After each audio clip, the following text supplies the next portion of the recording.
Hi everybody, my name is Amanda. Welcome back to another edition of Theater Thursdays Deep Dive Edition. And today, are y'all prepared for me to be insufferable? Because we're talking Phantom of the Opera. I have long been obsessed with the Phantom of the Opera.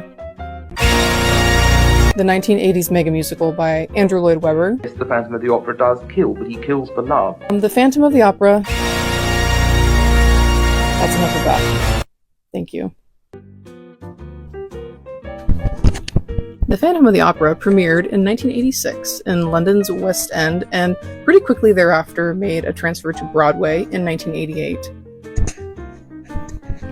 But much to the sadness of fans everywhere, the Broadway production shuttered its doors in 2023.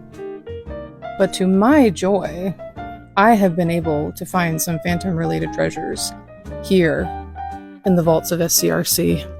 Still in working order, ladies and gentlemen. The cloak is at the dry cleaners, but we continue on. So here I've got a great selection of materials that are all from the Special Collections Research Center here at George Mason University Libraries, all of them having to do with Phantom in some iteration. And I'm really excited to show them to you, so here we go.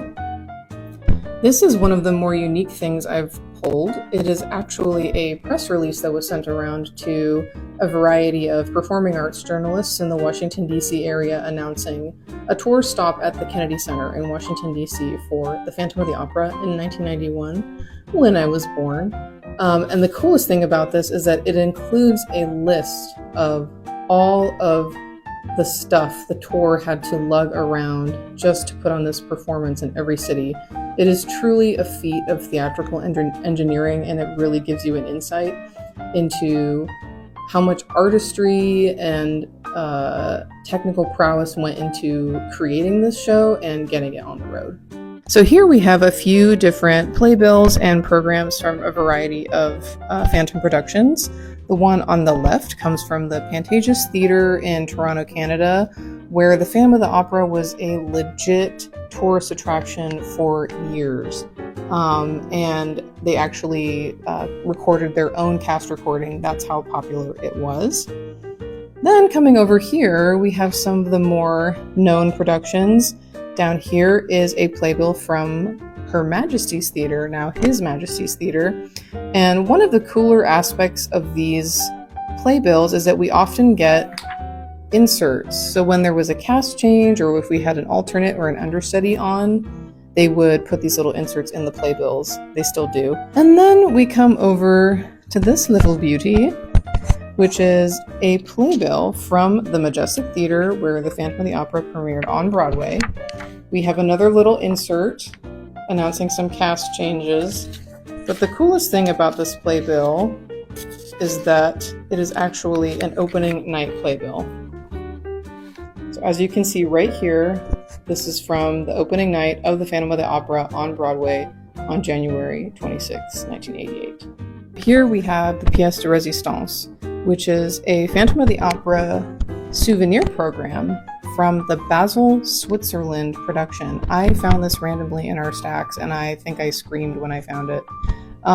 It is very beautiful. It is printed with these like gorgeous photographs, great colors, really giving you the vibe of the production in the 80s and the 90s.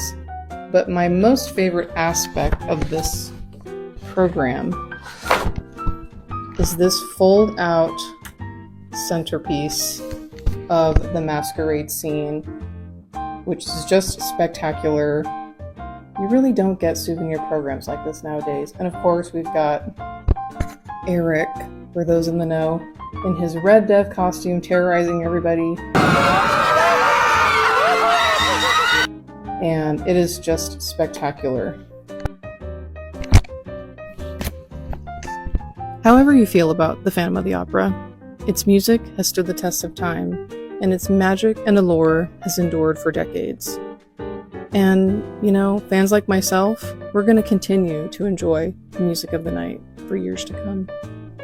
Thank you so much for watching, and I hope this inspires you to come by SCRC and look up your own favorite musical here and find out just what cool stuff we have regarding that. But Someone's been waiting. Okay, go ahead.